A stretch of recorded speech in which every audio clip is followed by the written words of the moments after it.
Assalamualaikum warahmatullahi wabarakatuh.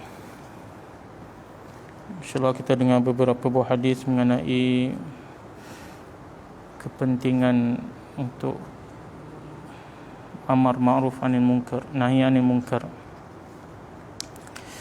An Abi Sa'id al-Khudri radhiyallahu anhu qala sami'tu Rasulullah sallallahu alaihi wasallam yaqul man ra'a minkum munkaran falyughayyirhu bi yadihi fa in lam yastati' fa bi lisanihi fa in lam yastati' fa bi qalbihi wa dhalika ad'aful iman. Sayyidina Abu Sa'id al-Khudri radhiyallahu anhu berkata bahawa saya telah mendengar Rasulullah sallallahu alaihi wasallam bersabda, sesiapa yang melihat apa-apa kemungkaran, maka hendaklah dia mengubah dengan tangannya. Sekiranya dia tidak mampu mengubah dengan tangan, maka hendaklah dia mengubah dengan lidahnya.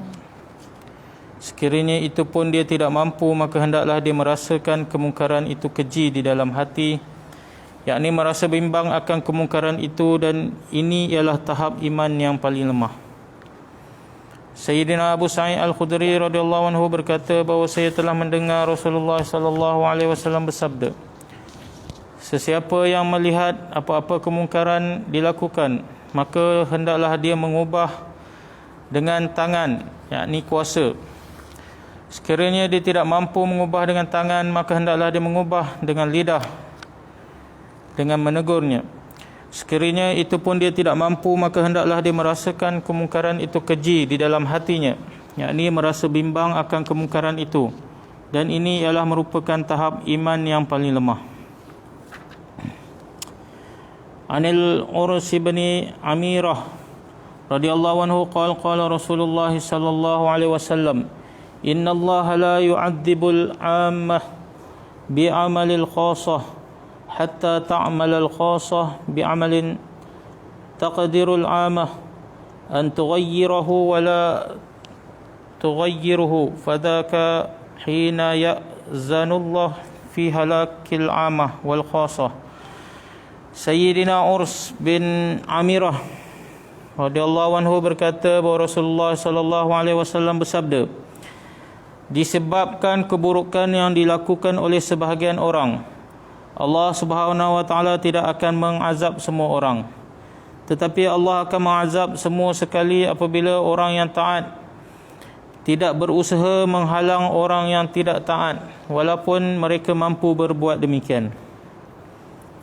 Sayyidina Urus bin Amirah radhiyallahu anhu berkata bahawa Rasulullah sallallahu alaihi wasallam bersabda, disebabkan keburukan yang dilakukan oleh sebahagian orang, Allah Subhanahu wa taala tidak akan mengazab semua orang, tetapi Allah Subhanahu wa taala akan mengazab semua sekali apabila orang yang taat tidak berusaha menghalang orang yang tidak taat, walaupun mereka mampu berbuat demikian. An Huzaifah bin Yaman radhiyallahu anhu 'an Nabi sallallahu alaihi wasallam qala, walladhi nafsi biyadihi lata'murunna bil ma'ruf wa latanhaunna 'anil munkar aw la yushikanna Allahu an yab'atha 'alaikum 'iqaban minhu thumma tad'unahu fala yastajibu lakum. Sayyidina Huzaifah bin Yaman radhiyallahu anhu meriwayatkan bahawa Nabi sallallahu alaihi wasallam bersabda, demi Tuhan yang nyawaku dalam genggamannya, sesungguhnya hendaklah kamu terus menjalankan ambil ma'ruf dan nahi anil munkar. Sekiranya tidak, maka tidak lama lagi Allah akan mengazab kamu, lalu kamu akan berdoa kepadanya, tetapi dia tidak akan menerima doa kamu.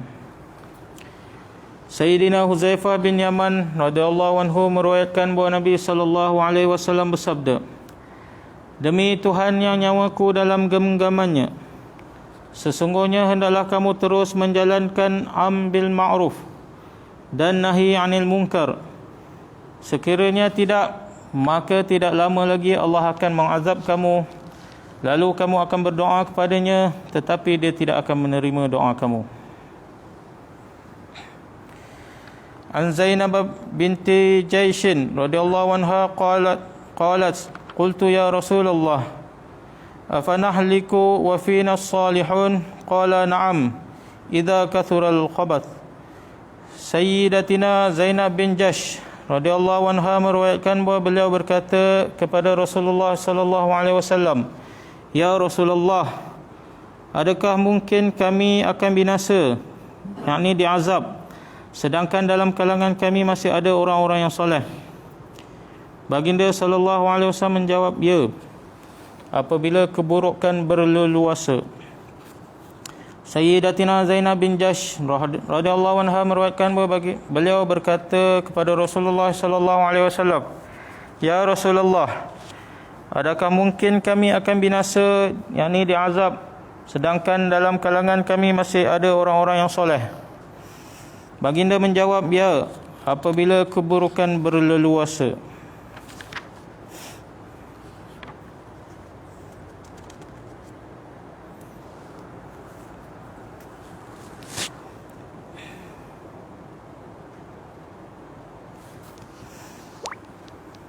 Alhamdulillah, kita telah dengar beberapa buah hadis mengenai pentingnya kita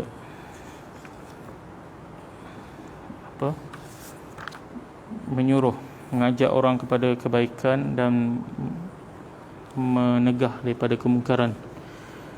Sebab apabila satu maksiat tu dah berleluasa dan tak ada orang tegur kat dalam tu, Allah akan binasakan semua orang.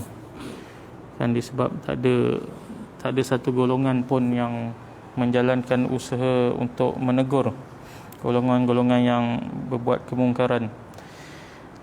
Tapi ke akhirat nanti Allah akan asingkanlah orang-orang yang baik, yang soleh. Allah akan letak dalam syurga. Yang tak taat tu Allah akan azab. Tapi kat dunia, oleh kerana kita walaupun ada orang soleh kan, tapi ramai orang buat maksiat, tak ditegur kan, tak ada usaha untuk tegur, dan kita pun tak ada rasa apa-apa dalam hati. Bila datang azab Allah, Allah akan pukul sekali semua kena kan. Cuma ke akhirat nanti Allah akan asingkanlah orang baik dan orang jahat kan. Jadi sama-samalah kita kan, teruskan kerja yang Nabi telah wariskan kepada kita kan. Sekarang kita tengok sekeliling kita kan, bukan kata orang lain, kita tengok dalam keluarga kita pun, dalam diri kita sendiri lah sebenarnya pun banyak kekurangan kan, banyak maksiat-maksiat, banyak perintah Allah yang kita langgar. Jadi sama-samalah kita ambil bahagian untuk menegur, untuk mengajak kepada kebaikan, terutamanya solat. Sekarang ni oleh kerana masjid pun ditutup, kita tengok pun orang dah rasa tak ada rasa apa-apa kalau tak solat kan. Kalau tak solat Jumaat tu dah tak rasa apa-apa. Time solat Jumaat, kalau kita tengok kat luar-luar tu ramai yang lepak-lepak, anak muda main motor dan sebagainya kan. Bukan kata anak muda, yang dah berumur pun dah tak ada rasa kan.